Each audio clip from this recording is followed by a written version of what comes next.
So guys, welcome to the class. We're going to learn how to fix this stuff. These are on machine. This is a machine. Now, you want to pump the water, you make use of this. Make use of this. You just connect the machine here and that's all. So today I'm converting this to manual pump. So let's see how it goes. Converting this to manual pump.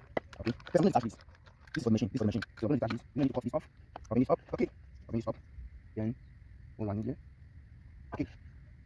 Bring this up. First, I have to try this. I'll put the thread here.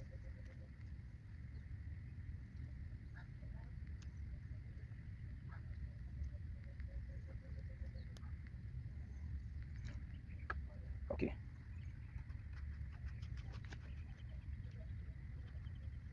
Okay. So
yeah, that's not good.